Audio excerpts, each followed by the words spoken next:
Right, ebusuan be like video no share dia mo fufo na ono so anya bi etumi ahwe ene ubepiem wo kana fuel prices etumi akosro papa ha adwinye ni nyina ne se ene ukọ pumps na je se diesel ene nam 19 cedis na petrol so ene nam 15 cedis 99 pesos ha adwinye papa ni nyina ne se ene unim se fuel prices de kosro affect bibia obia timi increase the price of goods or services bia or render edi ama na nanwa da na mampanyi ko tema oil refinery etimi eco make some pronouncement bi a chere tema oil refinery is back and making profit, but the impact is not felt among the people. I have here papa Ghana for ashase true complaints enya sem kwetwa na no enna Wofa Adomako Baafi eri tudwa se NDC are found of doing some of these things tembiano omutimi proclaim ananso omutimi portray figures bi na achese bibia ekoye on paper, but within the citizens no na chese nya sa na tie sa na economy ehun sensem ene de bia yes inflation e form dollar or form nanso no within the people no hu se amanfo ebra omu feel the impact I had dwinye papa na odin sembebre atudwa abra na chese discussion ekosua one Dr. Sam Àgye enya sem kitu akra na yebegibre na yakuti nsem ni bi yanso adwenkyere no ye de ato comment session. MPP sold oil like what bust and mo bad dada mo form court onia mo power excuse me please quiet. No, but TOR. Me say TOR. Was it there no majagu ho ye ton. And na me say mo ba ye yente ho hwe. You are condoning crime. They are just be also suna. Me pass what here say 2015 na your mama na was so 2016. The amount only sue you know TOR was also part of. So you can cook figures. O boss I don't hear my fellows kwat me na me start ja no dey about beto yen na ye. So no wonder. O dey fe no to onom. Was it cost or kikai no I can't deny. Really, I rubbish them because you know correct. But remember substantially. Obama, he was talking about tax. MPP Baba Bemu 2016. The taxes are buying a Trimodia buying 1 million nipa de to 1% special import levy, 17.5 VAT on selected import medicines, and you were talking about health. Medicines money also 17.5 VAT on financial services, 5% VAT on real estate sales, 17.5 VAT on domestic airline tickets, VAT for micro and small enterprises from 17.5 to 3 yet import levy on the importation of spare parts ye about 17 components mobile side mo ye. And so now your budget, you are exposed. Mo the 8 na tum. Mo the kaya ye tax eto so. Oba wonyem na kurashe ne chire. Ni e twene se tua tax. Trimodi say. A trimodi ma Solomon. E ma the temple of Jerusalem. Ebu ye no. Mo the to so. Mo you talk about tax. Oba hima ye de to so ni ye free so no. 70 ye free so no. Ye timi the free SHS buy. Mention one thing am buy ye. Come more than 2 years, you know. What the departments are making my ye free so ye the free SHS buy. Ye free so ambulance anyone, ye the be buy. Ye free so one district, one factory. Who come a be or ye the buy. Ye free 8. And now edge who's saying 53. 58. Inflation 54%. 54. ABC da Ghana bako say. Oba ima chemiba. And can say, I bibi na akoba. Accountant now hey. In the history of the world, 2022, 40 years, first time American economy a hit mewa. 40 years, and 90 years, and 70 years, Germany inflation a hit that a because of the world price of fuel. Ghana you import driven. We are educating people. Listen, you import driven. And in tia kono dollar yes sir. And na kanu furiata mode e yino koye. I see you call IMF. Conditions of the man say sika ye de call $1 no. Month ye bet me use 180 million. And Pomo say Kwapim say you drew election 2024 no. We have had almost 9 billion. You are beneficiary of MPP sacrifice. Yeah, we see here. Etimomo buy no and IMF can say this time yen confess na you okay. It will make my issue 800 to 1 billion. And amoye. Near a sabu amoni say yen mra ni e di gold ekoyi na 1.6. And na buy ye and nam 3.4 or the saying the $1,000. What you say? And into no cotton bar, well price of na ababuam. Now say your well price of gold call for inflation no call. But I say a dear and what to me. In any case, Obama and some of you can be ready at the other 1 year. Agenda 111. We finished 3. A binum never 70 of our own address. Me pass na do pam wo nyane ya. Me ya unya me pam. Me buy this Obama quickly. All kasem say abanya ni trimo dinya onye tie abanya onwini ni pa ho eya odo river mo di say musa mo ba mo betim let me read it repairing and maintaining drainage systems such as those on the Odo River to sustainably manage water resources eya NDC manifesto page 68 eya 0.4.2.2.2.5 nipa 40 na wo mo ba ge esiro no mo and you sit here oba ma memra tribunal no so obi ansoro boni o obi ansoro papa yo na mom de wa ye bida no ani so mo na mo de tribunal ba ya former heads of states wo mo boni mpo the perceived crime endru jo Mahama de 2015 ye ma bi 5 minutes ni didi na sem o ba ko ni asese yi ni ye bo mo ebi ana sabi usua busa ma me no nkyere mu me na misade e ba misuan enu nti na hunu bi penti wato ba ma asem no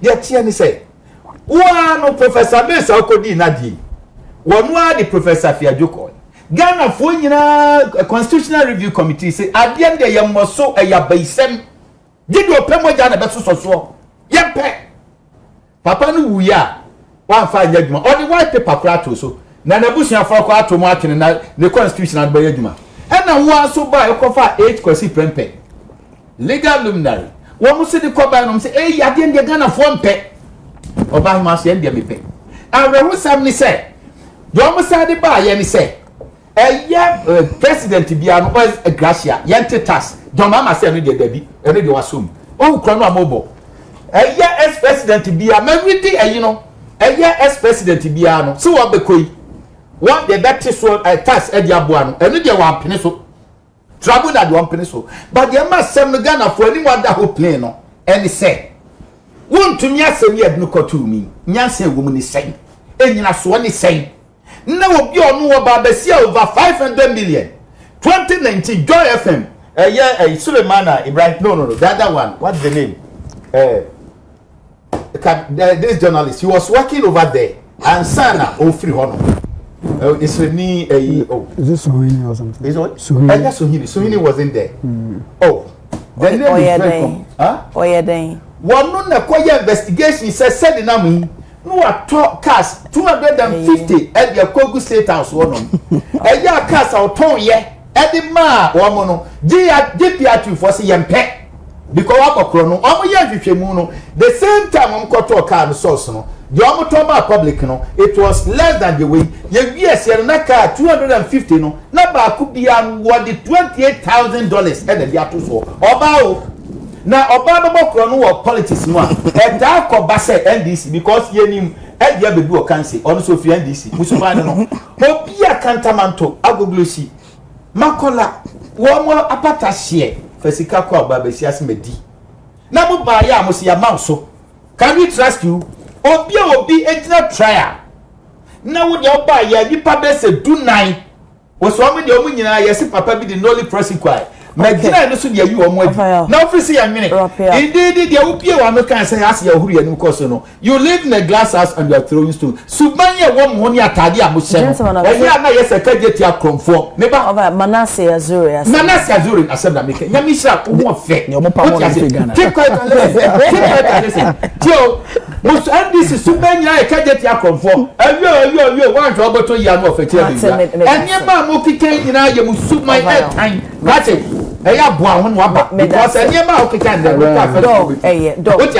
what is it tribunal yes your my just tribunal ye kunu fanka bo akufu look at such a ye kunu ye kuma champo ye kuma fifa or that talent ye kuma we say I'm saying this issue recently you discuss please no don't do that now my position is the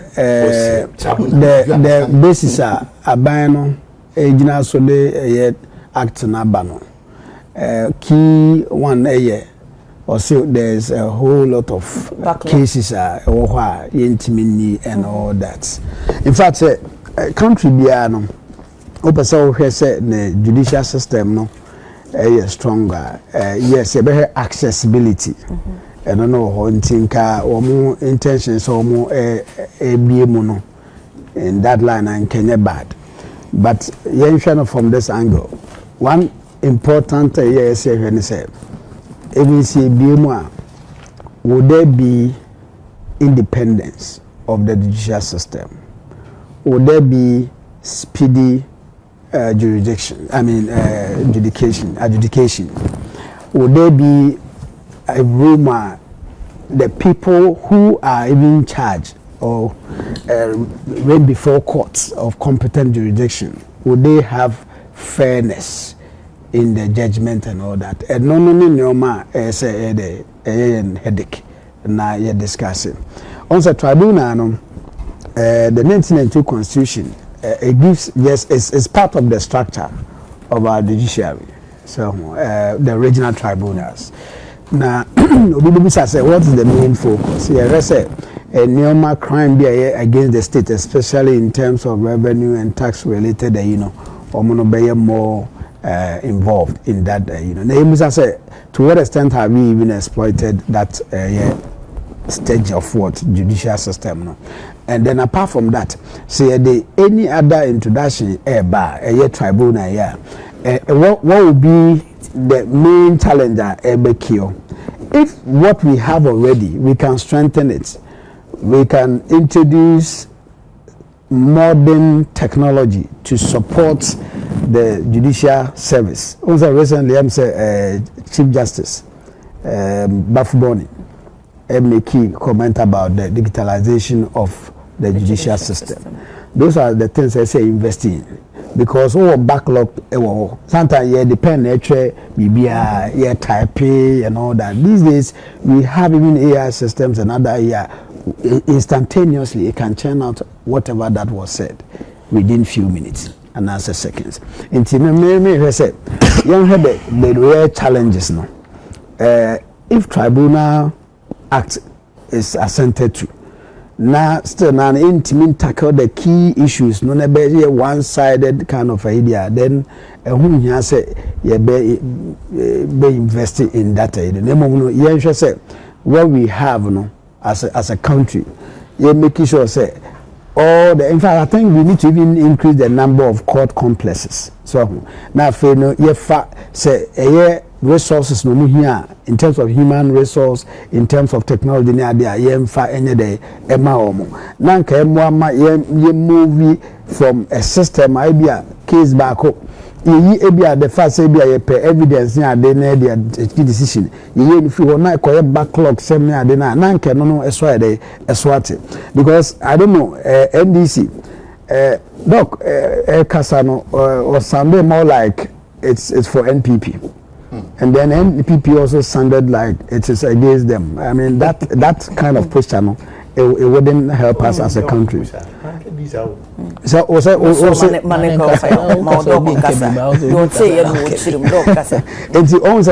say then I don't be no. Yeah, say even the act itself, we may not even peruse it properly. So or interrogate it properly. Yeah, it's okay. I had them say in revise and all that. Would the tribunal be more political? That is because too many or a president or being in consultation with the chief justice.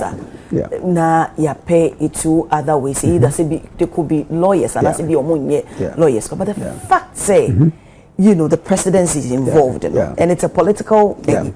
What do you think, sir, with time? Because even if Senyen DC and NPP so eba.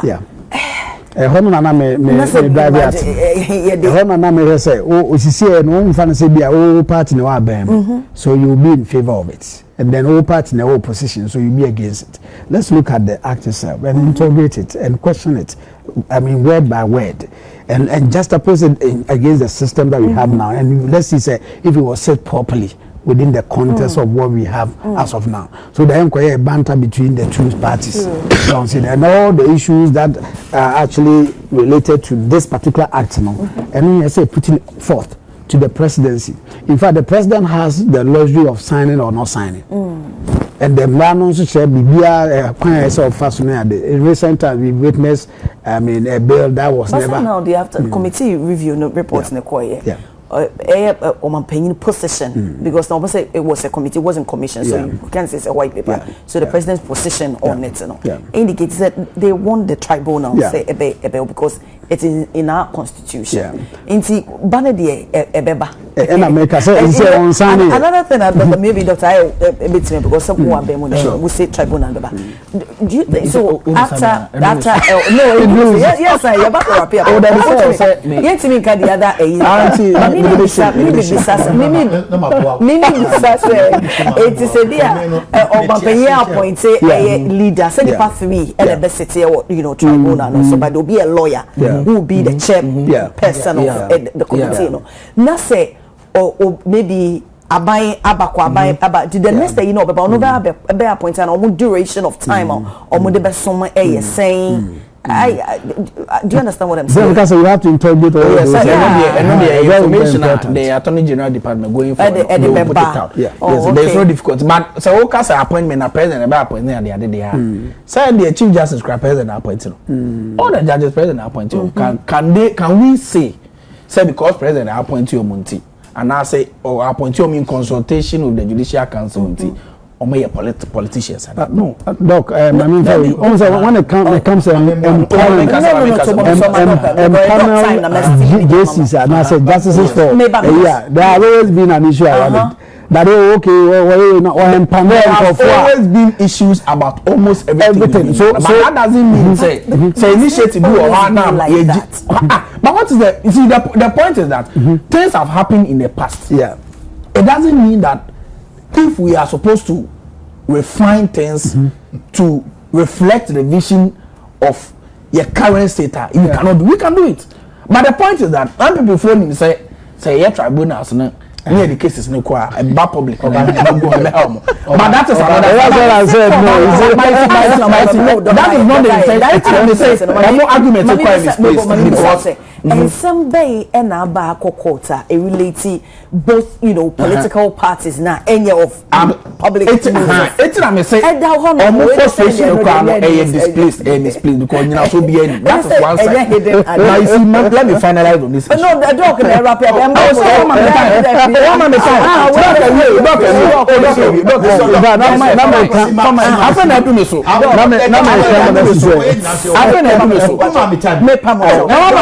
At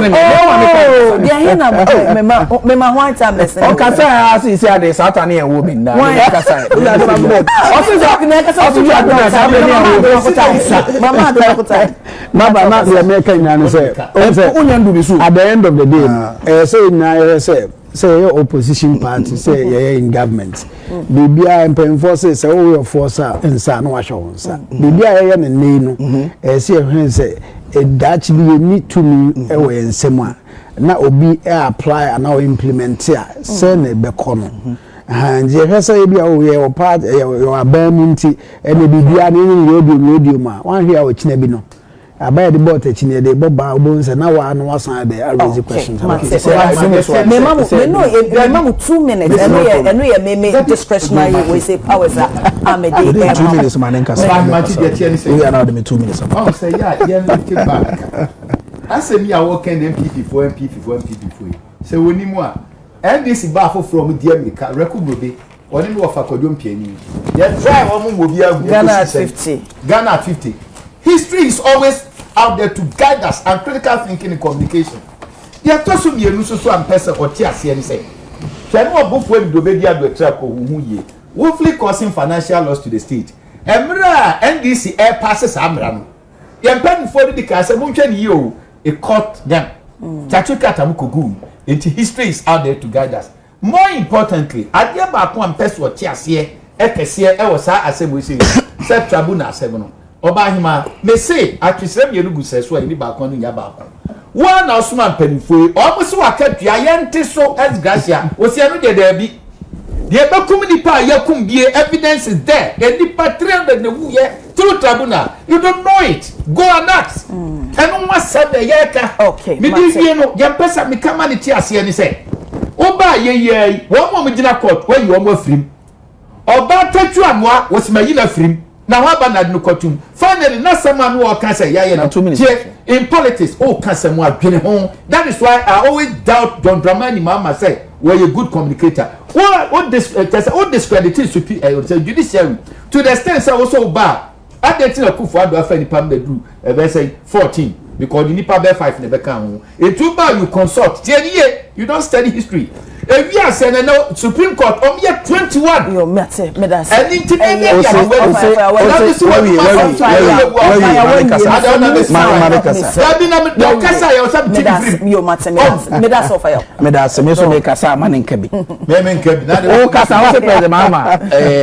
we should study history now. Kasa na ref no. One also the ref say in 2019 amokoye mining mra say obi ya galam say 2 years. Yes, I'm running a doom.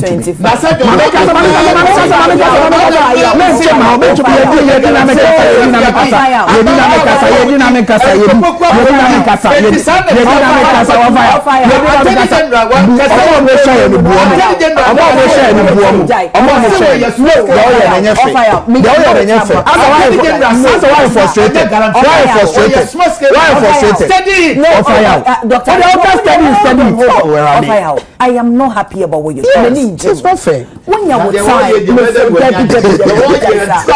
you're with time, someone can say, oh, they kind of Wofa.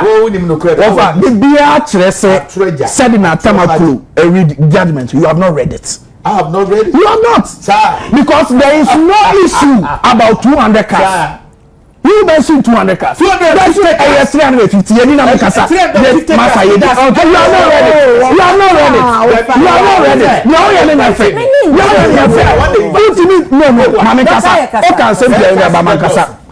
are not ready. Judgment. And it is with almost every MPP communicator. Madam said in Adomako, the appeals court have acquitted and discharged her. You had had time to read the judgment. Mami reading your paragraph 117. Paragraph 117. See judges no or say na obi akotoka no we inflating na MPP for buy. Mami read paragraph 1 or say PW1, that is sticker, the then CEO of Masrock. Evidence further confirmed that the appellant, that is Sednam, did not authorize payment of 350 vehicles during her tenure as CEO of Masrock.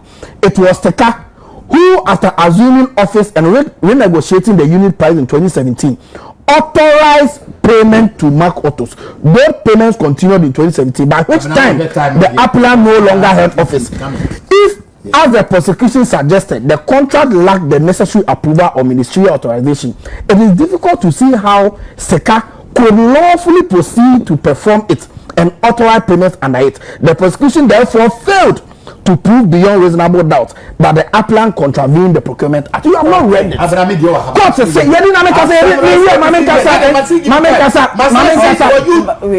people in 8 years have made sure someone say obedient. Court evidence to only be. And I won't you have not read the document and at 250. You are the cars at 350. If you are read the comment, you have not read it. You have not read it.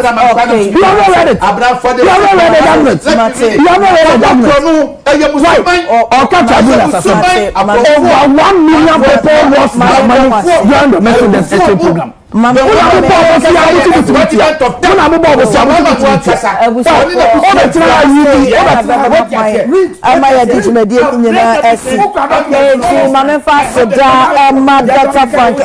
senior finance lecturer, Pentecost University. yo ebusiafo saso ena eya ofa ya